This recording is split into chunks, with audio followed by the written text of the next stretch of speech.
Selamat siang ya para mahasiswa semuanya.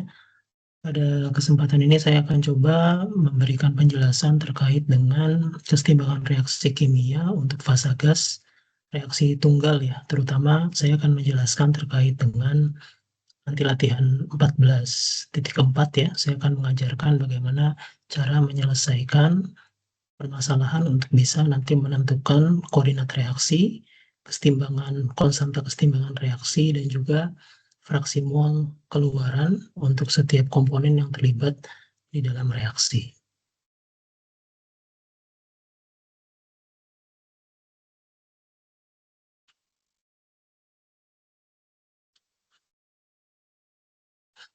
Ya, untuk perhitungan komposisi keluaran reaksi, dalam hal ini kita perlu meninjau beberapa parameter ya yang sangat penting untuk bisa kita evaluasi terlebih dahulu. Di sini ada yang dinamakan dengan konversi reaksi kimia, di mana konversi reaksi kimia ini merupakan ratio antara selisih mol awal dikurangi dengan mol yang tersisa dibagi dengan mol awal ya. Dan kemudian setelah itu koordinat reaksi juga dapat ditentukan dalam hal ini ya, di mana basisnya adalah dari indeks reaktan pembatas yang masuk ya, kemudian dikurangi dengan indeks reaktan pembatas yang tersisa, atau di bagian output dibagi dengan koefisien stoikiometrik. Nah, nanti juga kalian akan mengevaluasi yang dinamakan dengan fraksi mol keluaran dari setiap komponen ya yang terlibat dalam suatu reaksi. Nah, dalam hal ini bisa kita tentukan dengan rasio antara komponen I gitu ya, atau suatu komponen tertentu dibagi dengan mol dari keseluruhan atau mol total ya. Dan dalam hal ini rumus atau formula umumnya adalah sebagai berikut ya, di mana mol pada komponen I ini bisa kita tentukan dengan mol komponen I pada keadaan awal ditambah dengan penjumlahan perkalian dari koefisien stoikiometrik ya, dikali dengan koordinat reaksi. Nah, ini kalau misalnya reaksinya lebih dari satu atau reaksi jamak ya, maka kita nanti perlu menjumlahkan perkalian dari koefisien stoikiometrik dengan koordinat reaksi ini. Sama halnya juga pada saat mencari mol total gitu ya. Mol total ini adalah mol awal total gitu ya dari keseluruhan komponen yang terlibat di dalam reaksi ditambah dengan penjumlahan perkalian dari koefisien stoikiometrik ya pada komponen I untuk suatu reaksi ya, apakah nanti reaksinya tergantung apakah ada 1, 2, atau 3 reaksi dikalikan dengan koordinat reaksinya. Jika reaksinya adalah reaksi tunggal, maka dalam menentukan komponen I itu kita bisa saja langsung menggunakan formula ini, di mana mol komponen I pada keadaan awal ditambah dengan koefisien stoikiometrik komponen tersebut dikali dengan koordinat reaksinya dibagi dengan mol awal total ditambah dengan perkalian antara koefisien stoikiometrik dikalikan dengan epsilon ya. Jika saya misalkan kita punya reaksi A ditambah dengan B menjadi P gitu ya. Dengan di sini saya punya VA, VB, dan VP sebagai koefisien stoikiometriknya.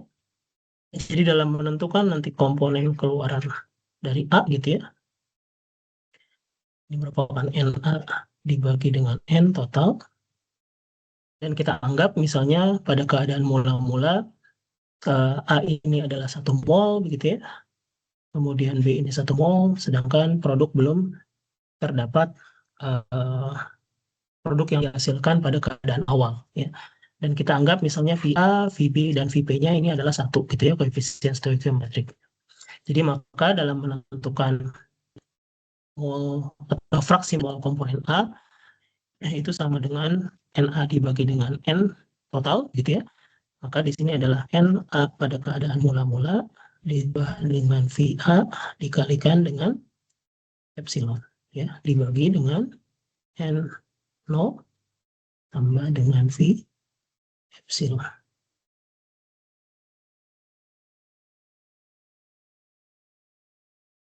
Di sini 1 mol gitu ya.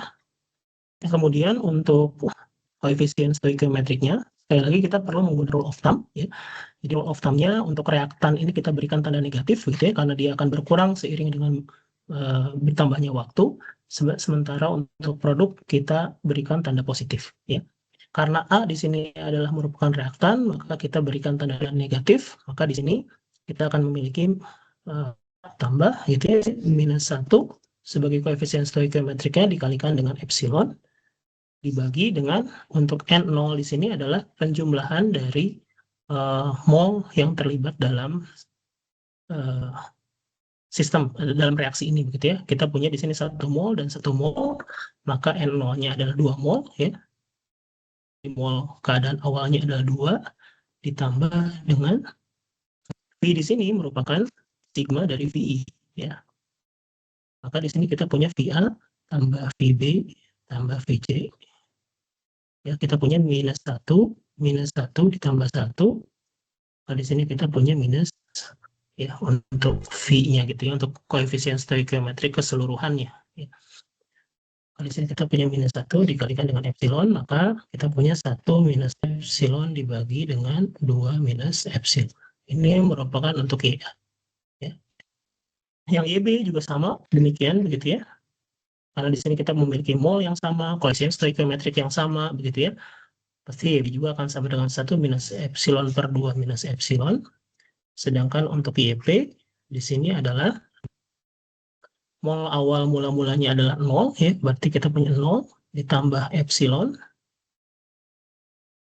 tambah 1 kali epsilon ya, karena di sini koefisien stoikiometriknya adalah 1 dikalikan dengan epsilon dibagi dengan 2 minus epsilon. Ya, jadi kita sudah memiliki persamaan untuk setiap komponen dalam menentukan fraksi mol keluaran nantinya sebagai fungsi dari koordinat reaksi. Nah, nanti dalam menentukan nilai konstanta kesetimbangan, jadi kita perlu melihat gitu ya korelasi antara konstanta kesetimbangan dengan komposisi. Ya. Dan jadi basis yang digunakan itu adalah berdasarkan fugasitas ya. Jadi untuk reaksi fasa gas dengan memiliki referensi F0, jadi F0 di sini adalah sebagai fugasitas pada keadaan standar, gitu ya. Keadaan standar. Atau umumnya kita anggap sebagai keadaan ideal, ya. Sementara untuk Fi di sini, Fi dengan tanda bendera di atas itu merupakan fugasitas komponen I dalam campuran pada keadaan yang nyata, pada keadaan real, gitu ya. Nah, ini korelasinya adalah sama dengan kita anggap karena keadaannya ideal, maka fugasitas pada keadaan standar ini sama dengan nilai tekanan reference pada keadaan standar, gitu ya. Ini sama dengan nilai dari K. Nah, karena fugasitas komponen I dalam campuran itu sangat sulit untuk bisa ditentukan, ya, perlu dilakukan entah itu pendekatan analitik atau numerik ya untuk bisa menentukan nilai fugasitas tersebut, maka kita menggunakan korelasi antara fugasitas dan koefisien fugasitas ya, di mana fugasitas di sini sama dengan koefisien fugasitas dikalikan dengan fraksi mol fasa uap untuk komponen I dikalikan dengan tekanan. Ya. Jadi kalau misalnya kita jabarkan di sini, maka kita akan punya II gitu ya. Ini akan sama dengan koefisien fugasitas dikali Y dikalikan dengan P dibagi dengan P0. Dipangkatkan V gitu ya. Nah, di sini karena nilai P dan P0 ini bukan sebagai fungsi dari komponen begitu ya, maka P per P0 ini bisa dikeluarkan gitu ya dari konsep perkalian gitu ya dalam hal ini. Ya. Jadi kita akan memiliki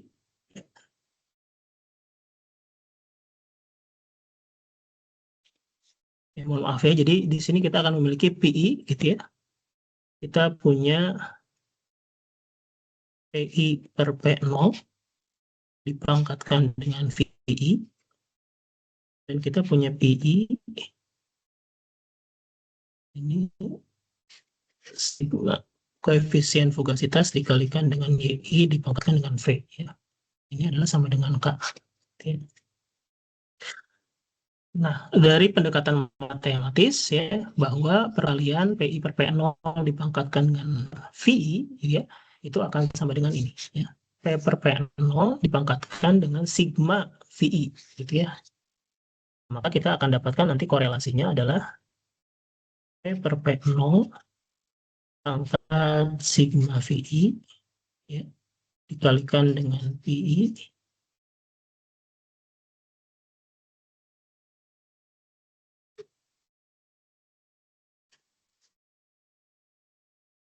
ya.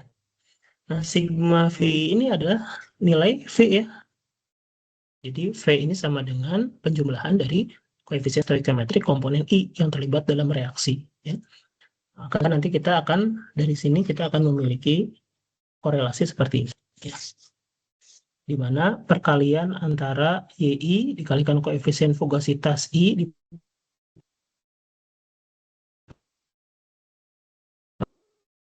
dipangkatkan dengan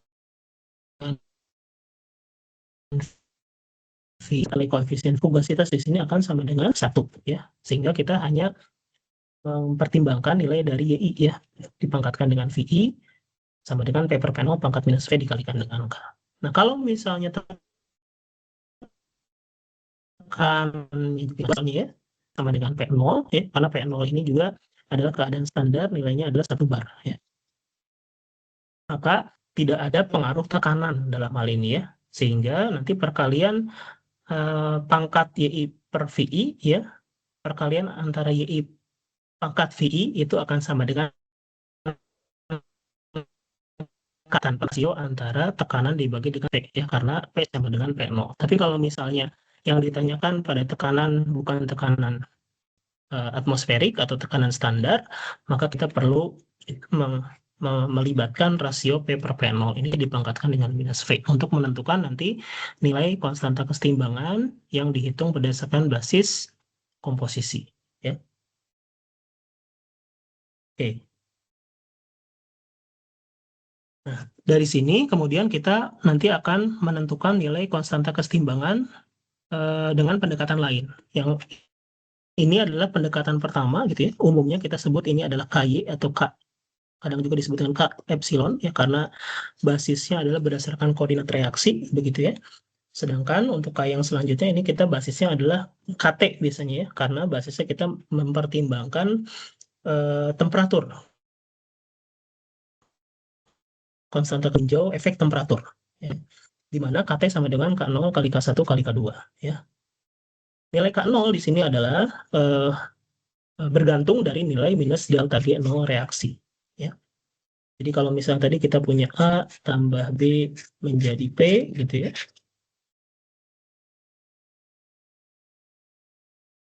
Ini kita anggap misalnya 1 gitu ya koefisien stoikiometriknya.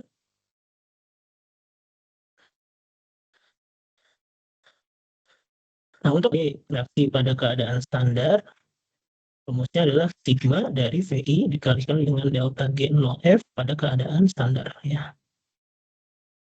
Jadi nilai dari delta G ini nanti kita bisa tinjau dari tabel ya, tabel appendix ya.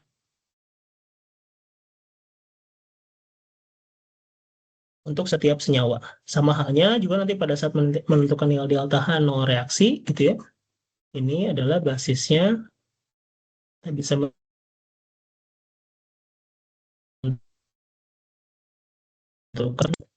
pada keadaan standar. Ya.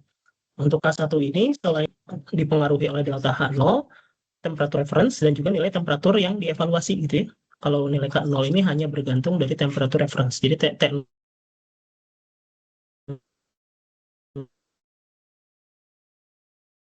ini berhasil.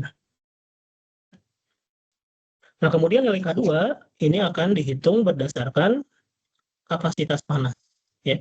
Jadi K2 akan dipertimbangkan ketika CP ini adalah sebagai fungsi temperatur ya. Jadi kalau CP-nya konstan, maka K2 tidak perlu dihitung karena CP tidak akan berubah seiring dengan berubahnya temperatur gitu ya. Sehingga nanti nilai K2-nya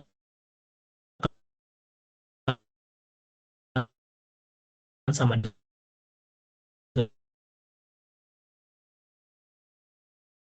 1, 2 begitu ya. Jadi nanti kita kenal dengan IDCPH dan IDCPS ya. Jadi integral dari CP sebagai atau korelasi dengan nilai delta H gitu ya, dan satu lagi adalah delta S. Jadi ini kita sebut sebagai IDCPH, dan ini kita sebut dengan IDCPS. Bagaimana cara menentukan IDCPH dan IDCPS? Ya ini sebenarnya basisnya dari nilai dari CP per R-nya. Kalau misalnya kita lihat pada appendix ya, jadi saya tunjukkan terlebih dahulu ya appendix di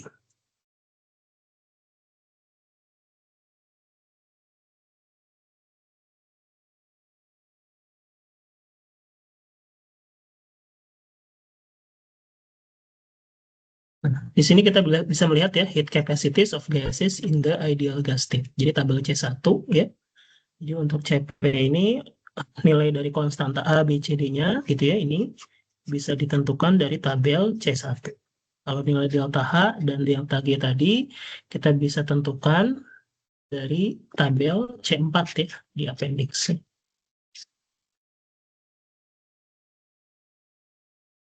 Oke, nah ini sebenarnya basisnya itu adalah dari rumus ini sebenarnya ya. Jadi kita di sini punya rumus CP per R itu adalah sama dengan A tambah BT tambah CT kuadrat tambah DT pangkat minus 2 ya. Jadi CP per R itu sama dengan A tambah BT tambah CT kuadrat tambah DT minus 2 ya. Nah, karena di sini adalah integral CP per R terhadap DT, ya maka kita bisa integrasikan ini terhadap DT begitu ya. Jadi kalau diintegrasikan, ini kita akan dapatkan AT gitu ya. AT minus T0, T0 A dikali T minus T0 tambah B per 2 gitu ya. T kuadrat minus T0 kuadrat tambah C per 3, T pangkat 3 per T0 pangkat 3 tambah ini minus ya harusnya minus D dikalikan 1 per T minus 1 per T0. Ya, nanti sebenarnya bisa dituliskan juga dalam bentuk ini ya. Nah, ini dalam bentuk delta ya, delta A, delta B, delta C, delta D. Bagaimana cara menentukan nilai delta A? Ini tinggal menggunakan pendekatan yang sama ya, ini sigma VI dikalikan dengan AI ya. Ini sigma VI kali BI, ini sigma VI kali CI gitu ya, ini sigma VI kali DI. Nah, ini ada apa perbedaan bentuk ya karena di sini diberikan tanda positif gitu ya. Maka kalau misalnya diberikan tanda positif di hasil dari adalah D bentuknya akan menjadi T minus T0 dibagi dengan T kali T0 ya. Jadi kita gunakan rumus ini untuk menentukan IDCPH ya dan rumus ini untuk menentukan IDCPS. Jadi kalau IDCPS sebenarnya ini kan tinggal ditambahkan integral CP per R dibagi T ya. Jadi ini kita bagi T dulu semuanya ya. Coba tuliskan bagaimana caranya kita bisa mendapatkan, saya tuliskan di sini ya.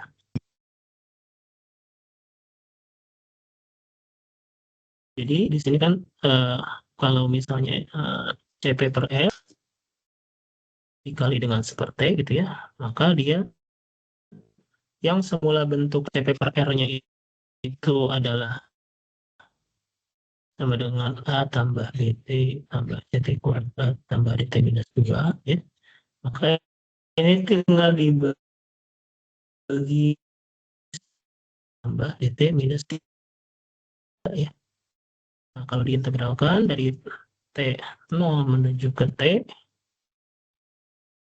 ya, CP per R seperti DT gitu ya. Nah, nanti kita punya delta A T per T0 ditambah BT T min T0 gitu ya ditambah C per 2 T kuadrat min T0 kuadrat dikurangi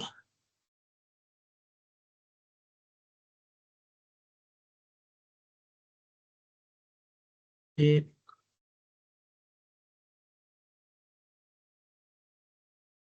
3 per 2 ya, kali 1/T kuadrat minus 1/T0 kuadrat gitu ya. Nah, sebenarnya bentuk ini delta ya. Sebenarnya akan sama ya, akan sama seperti ini. Ini hanya di utak-atik saja sebenarnya persamaan ini. Ya. Jadi ini nanti kita gunakan untuk menentukan IDCPS. Ya. Oke. Nah, kemudian yang ingin saya tekankan juga di sini yang penting ya, kita harus melihat efek dari temperatur dan tekanan gitu ya terhadap nilai dari konstanta kesetimbangan dan juga koordinat reaksi ya. Jadi di 2 poin ini ya perlu penting untuk diperhatikan ya. Saya share lagi. Ya. Jadi dalam hal ini kita bisa lihat ya ada effect of temperature jadi terhadap konstanta K yang dihitung berdasarkan nilai delta H0 ya. Jadi kalau misalnya delta H0 bernilai positif, ini menandakan reaksinya itu adalah endotermik. Ya. Sehingga kalau misalnya dalam hal T-nya ditingkatkan gitu ya pada keadaan endotermik, dia akan menghasilkan kenaikan pada nilai K-nya. Nah, nilai K-nya gitu ya.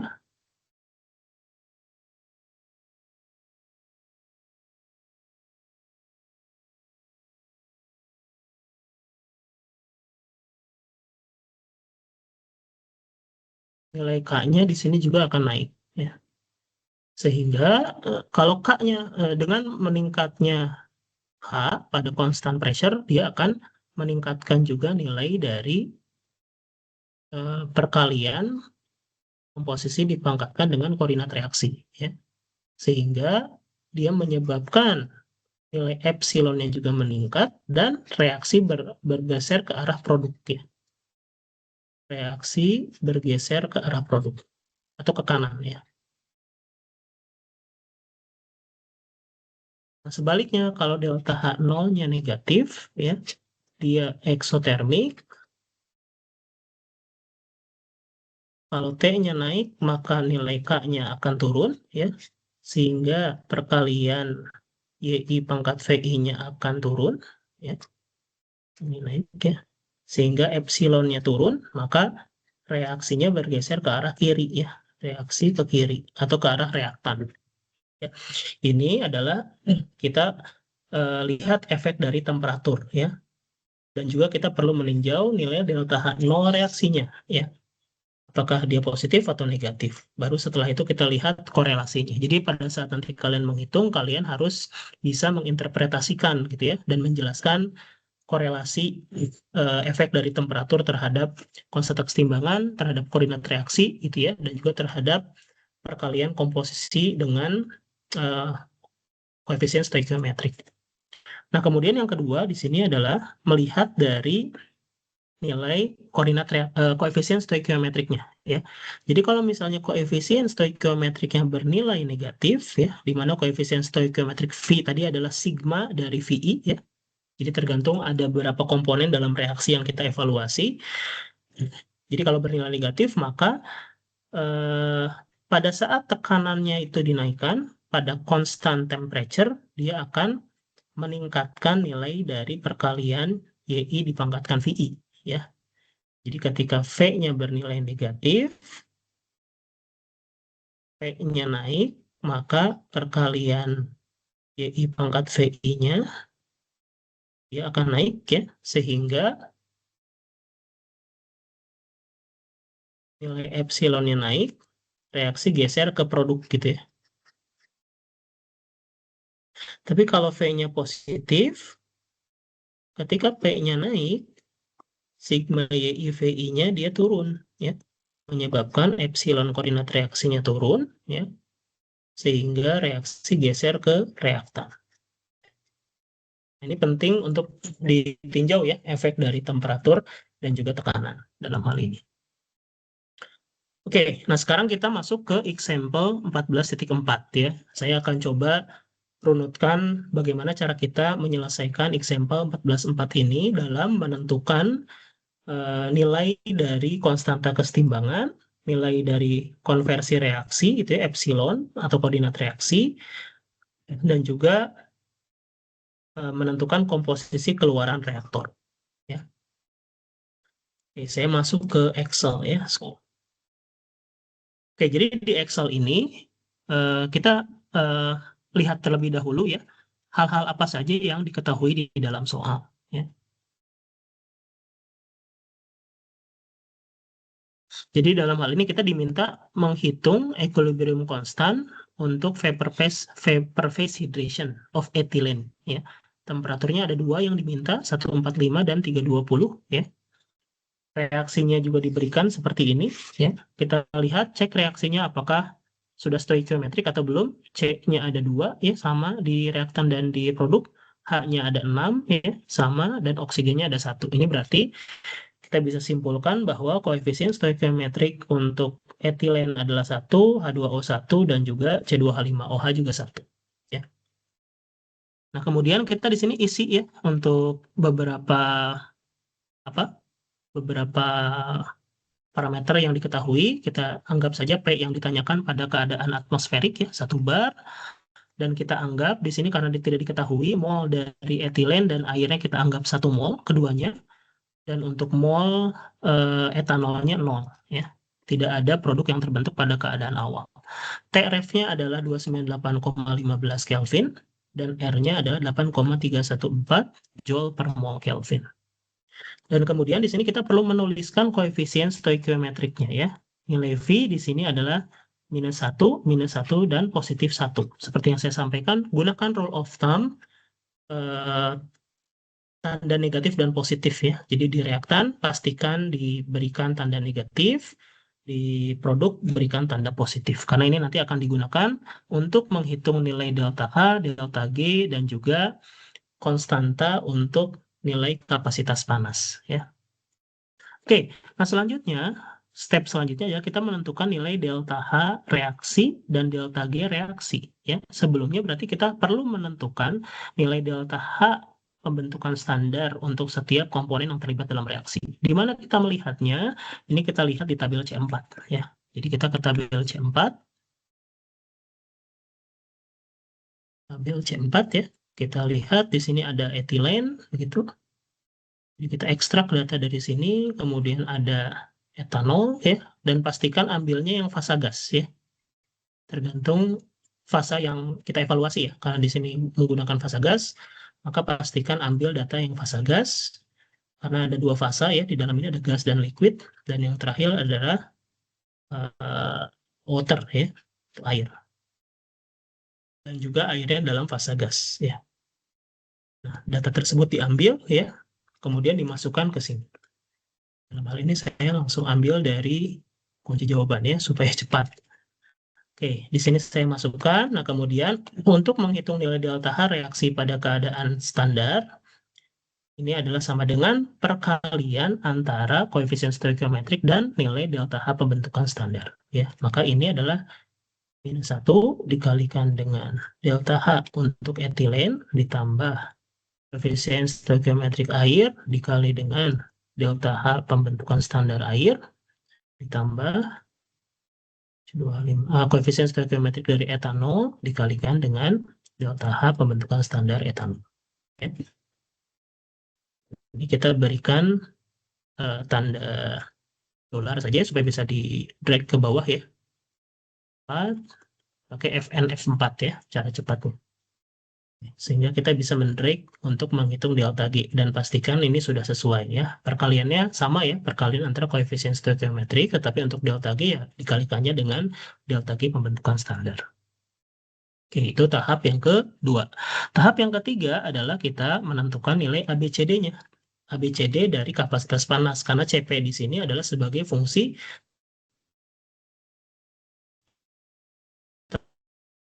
cara kita bisa mengekstrak data ABCD ya, kita ke tabel C1 ya. Jadi C1 ini kalian silakan ekstrak data ABCD-nya ya.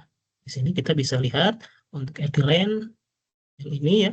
Nah, ini harus hati-hati nilai A-nya 1,424, nilai B-nya di sini ini kan 10 pangkat 3B sama dengan 14,394, maka nilai B adalah 14,394 kali 10 pangkat minus 3. Ya. Sama halnya juga dengan C, ini berarti 4 minus 4,392 kali 10 pangkat ini tidak ada. Ya. Kemudian kita ke etanol, sama ya, tinggal diekstrak datanya, dan yang terakhir adalah air. Ya.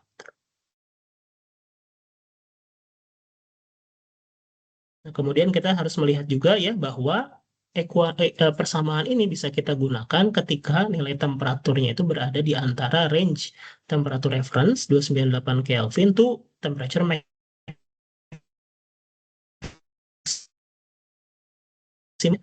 Jadi untuk etilen dan etanol ini 1500 Kelvin, tapi untuk air sampai 2000 Kelvin. Yang ditanyakan kan pada temperatur 145 dan 320. Jadi masih masuk ke dalam range dan kita bisa menggunakan konstanta A, B, C, D ini untuk perhitungan nilai delta A, delta B, dan delta C, serta delta D. Ya. Oke, kita tinggal masukkan ya nilai-nilainya. Saya ambil dari sini langsung dimasukkan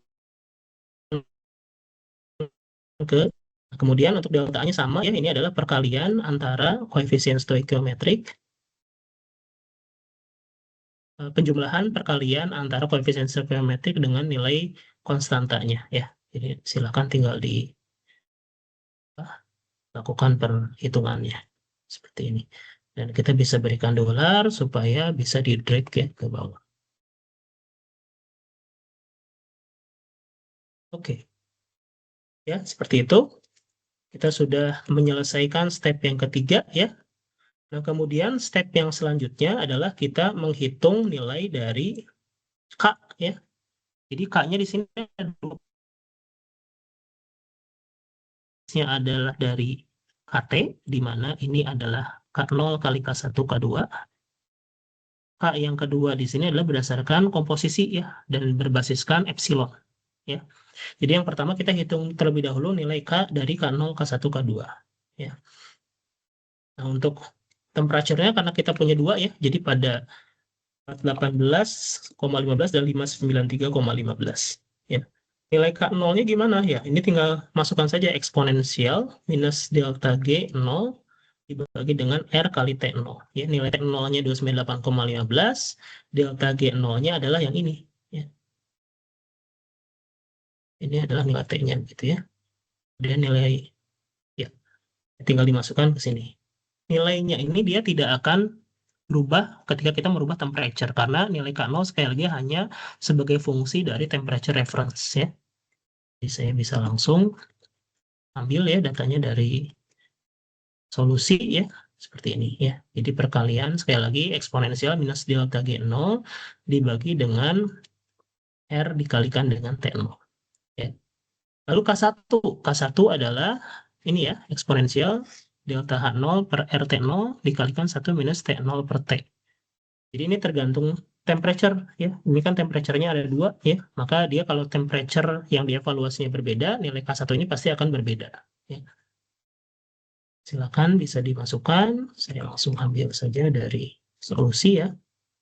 Nah, setelah itu kita menghitung nilai IDCPH dan IDCPS ya. Jadi gunakan rumus ini. Jadi nilai delta A kita bisa ambil dari sini ya. Ini nilai delta A, nilai delta B, delta C, dan delta D. Ya. Nilai T dan T0-nya ya tergantung temperature-nya ada dua gitu ya. Dan nilai T0-nya basisnya dari T0 reference ya, temperatur kamar. Jadi IDCPH dan IDCPS bisa kita evaluasi ya. Jadi IDCPS bisa menggunakan rumusan ini. Hati-hati sekali lagi dalam memasukkan formula di dalam Excel ya. Biasanya ada kesalahan dalam tanda kurung ya, sehingga nanti hasilnya juga akan berbeda begitu ya. Jadi mohon diperhatikan dengan baik penggunaan tanda kurung, perkalian, pertambahan begitu ya, jangan sampai ada yang salah. Oke, kemudian untuk menghitung K2 berarti seperti apa? Berarti kan di sini K2 kita hitung adalah eksponensial minus 1 per T gitu ya, dikalikan dengan IDCPH ditambah IDCPS kan ya. Jadi setelah menghitung IDCPH dan IDCPS, gunakan IDCPH IDCPS tersebut ke dalam rumus untuk menentukan K2. tinggal dimasukkan ke dalam rumusnya ya, eksponensial minus seperti dikali IDCPH ditambah IDCPS. Ya.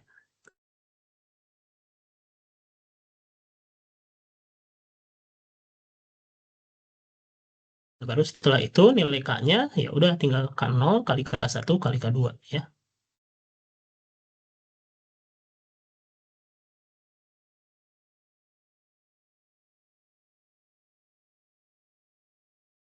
Oke. Nah, setelah itu kita menghitung nilai K dengan basis dari epsilon sekarang ya. Nah, berarti rumusnya itu apa? Rumusnya kita menggunakan rumus ini ya. Jadi perkalian dari YI pangkat VI sama dengan P per P0 pangkat minus V dikalikan dengan K ya. Maka di sini kita perlu menentukan terlebih dahulu rumus komposisi ya untuk setiap komponen ya. Jadi yang pertama kita menentukan rumus komposisi Y untuk C2H4. Oke, kembali lagi ke slide ya. Rumusnya tadi apa? Ini karena reaksinya reaksi tunggal, kita bisa langsung menggunakan rumus ini ya. Jadi kita punya N mol awal untuk C2H4 gitu ya. 0 ditambah dengan V C2H4 dikalikan dengan epsilon dibagi dengan N O, N total begitu ya. Ditambah dengan V total dikalikan dengan epsilon. Maka untuk C24 tadi mula-mulanya adalah 1 mol ya. Kita punya C24-nya di sini 1 mol. Jadi 1 ditambah koefisien stoikiometriknya 1 ya. Tapi karena dia reaktan maka minus 1 dikali epsilon per. Di sini karena N0 adalah N total ya. Maka kita di sini punya 1 mol dan 1 mol ya untuk C24 dan air. C2H5OH-nya 0. Maka kita punya mol totalnya adalah 2 mol. Ditambah V-nya. Jadi V ini tadi sekali lagi V sama dengan sigma VI ya. Maka di sini kita punya minus 1 tambah 1 ya. Ini untuk C24, ini untuk air, ini untuk etanol. Maka kita punya V-nya adalah minus 1. Minus 1 kali epsilon ya. Jadi untuk YC24 itu sama dengan 1 minus epsilon per 2 minus epsilon. Ya. Kemudian yang kedua untuk air YH2O itu sama dengan sama ya. Kita punya mol mula air 1 mol ditambah koefisien stoikiometriknya minus 1 dikali epsilon. Mol totalnya 2 mol ditambah minus 1 kali epsilon. Jadi sama 1 minus epsilon per 2 minus epsilon ya. Ini. Kemudian untuk yang etanol ya tidak ada mol ya di awal jadi 0 ditambah 1 kali epsilon dibagi dengan 2 tambah minus 1 kali epsilon. Maka ini sama dengan epsilon per 2 minus epsilon. Oke. Nah, setelah itu baru kita tentukan nilai dari K ini ya, K epsilon ya. Itu adalah apa? Sigma dari I YI pangkat VI sama dengan P per P0 pangkat minus P kali K ya. Maka di sini kita punya apa? Y untuk C2H4 dipangkatkan minus 1 gitu ya. Dikali YH2O dipangkatkan minus 1. Ini kan sebagai koefisien stoikiometrik ya untuk etilen dan air. Dikalikan Y C2H5OH dipangkatkan 1 ya. Sama dengan, ini kan yang ditanyakan pada keadaan atmosferik ya. Maka P sama dengan P0 ya. Jadi kita tidak mempertimbangkan rasio antara tekanan dan tekanan reference karena nilai P-nya sama dengan P0. Maka di sini kita anggap 1 begitu ya. Karena rasionya sama dengan 1, maka ini sama dengan K gitu langsung ya. Ini KY atau K epsilon kita sebut. Maka di sini kita akan punya Y C2H5OH dibagi gitu ya. Y C2H4 dikali Y H2O. Ini K epsilon. Nah, ini sama dengan tinggal dimasukkan yang rumus tadi kita dapat sebagai fungsi epsilon ya. C2H5OH-nya adalah epsilon per 2 minus epsilon dibagi 1 minus epsilon per 2 minus epsilon dikali 1 minus epsilon per 2 minus epsilon. Ya, ada yang bisa dicoret? Ada ya. Ini 2 minus epsilon bisa dicoret ke salah satu. Kemudian ini bisa naik ke atas begitu ya. Maka kita dapat epsilon dikali 2 minus epsilon dibagi 1 minus epsilon kuadrat. Ini adalah rumus menentukan ke epsilon. Ya. Nah, maka di sini kita gunakan rumus ini ke dalam rumusan sini dengan menebak nilai epsilonnya. Ya. Jadi kita anggap aja epsilonnya kita tebak berapa? 0,1 gitu ya. Jadi nilainya maksimal kan dia 1 ya, karena kita punya 1 mol untuk reaktannya. Jadi pasti maksimum di 1, maka kita bisa menebak antara 0 sampai 1. Kita tebak sih misalnya 0,1 ya masing-masing. Di sini tinggal masukkan rumus yang tadi ya. K epsilonnya sama dengan epsilon kali 2 minus epsilon ya. Ini sama dengan epsilon kali 2 minus epsilon dibagi 1 minus epsilon kuadrat.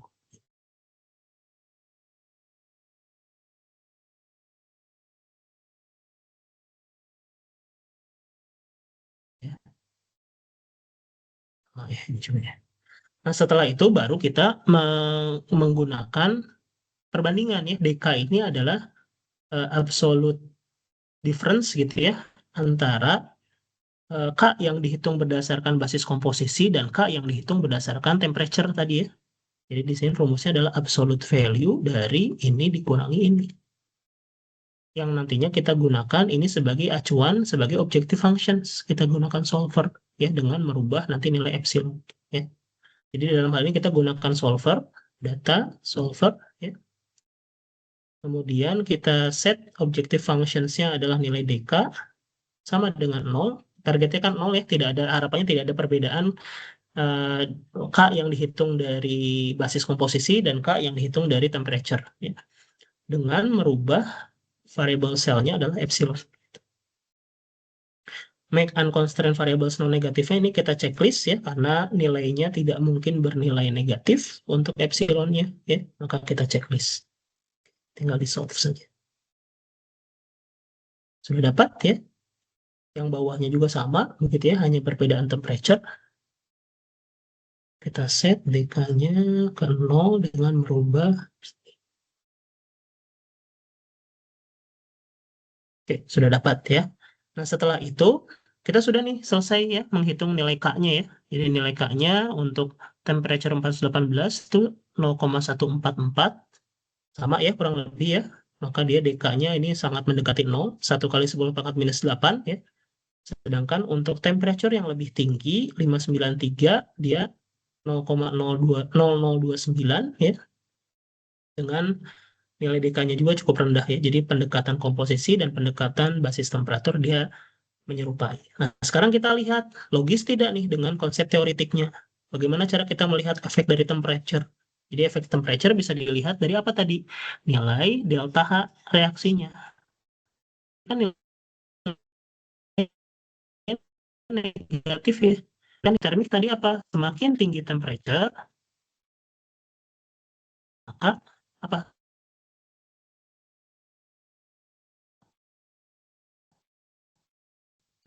Semakin tinggi temperature, maka nilai K-nya semakin turun. Gitu ya.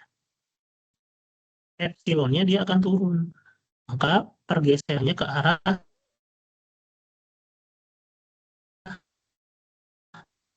ya, pressure-nya naik, ini dari 418 ke 593, nilai K-nya gimana? Turun ya. Yang satu 0,144 ketika dinaikkan sekitar 180 derajat gitu ya, dia turun gitu ya ke 0,002. Gitu. Epsilonnya juga dia turun ya. Sehingga bisa kita simpulkan, oh ini sesuai dengan konsep teoritik ya. Ketika temperature naik, epsilon turun, nilai K turun gitu ya, sehingga pergeseran reaksi keseimbangannya itu bergeser ke arah reaktan ya. Sehingga dalam hal ini kalau misalnya kita berharap mendapatkan etanol yang lebih banyak, ya lebih baik di temperature yang lebih rendah begitu ya. Jadi pasti ada kondisi optimum dari temperature dan komposisi dari etanolnya pasti akan menurun. Nah, dalam selanjutnya memahami konsep hubungan antara temperature dan juga epsilon dan nilai konstanta kesetimbangan, kita bisa menghitung fraksi mol keluaran reaktor. Gimana caranya? Ya kita tinggal memasukkan saja rumus dari komposisi untuk setiap komponen tadi gitu ya. Y-C24, Y air, dan juga Y etanol. Jadi kita masukkan rumus ini aja. Untuk Y-C24 dan juga Y air, masukkan sama dengan 1 minus epsilon ya.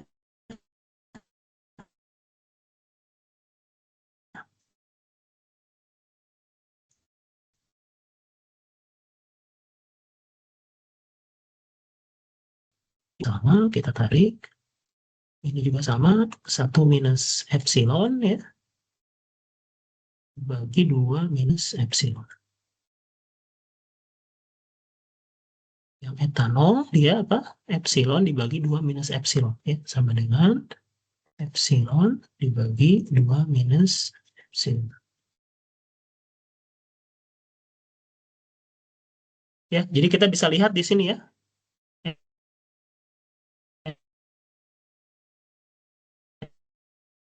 Etilen sama air ya, maksudnya lumayan berkurang begitu ya. Dengan etanol yang dihasilkan 0,03 fraksi molnya gitu ya. Nah, kalau kita naikkan, turunnya cukup drastis begitu ya. Ini sampai ke 7 kali 10 pangkat minus 4 begitu ya. Jadi dalam hal ini konversinya itu akan semakin turun ketika kita menaikkan temperatur. Ya, ya saya kira demikian ya penjelasan untuk example 14.4. Semoga bisa dipahami. Ya, nanti kita lanjutkan lagi dengan penjelasan soal-soal latihan selanjutnya, di mana soal latihan selanjutnya itu terkait dengan bagaimana cara kita menentukan panas reaksi panas, kita bisa menghitung seberapa besar panas yang diperlukan atau yang dirilis, dan juga nanti kita akan mempelajari terkait dengan reaksi jamak ya. Ini kan reaksinya masih tunggal. Ketika kita mempelajari reaksi jamak, apa yang terjadi? Berarti kita akan memiliki 2 koordinat reaksi ya. Ini pasti akan lebih kompleks perhitungannya, dan harapannya kalian memahami terlebih dahulu sistem yang fasa tunggal sebelum nanti kita lanjutkan ke latihan soal selanjutnya. Terima kasih atas perhatiannya. Selamat sore semuanya. Assalamualaikum.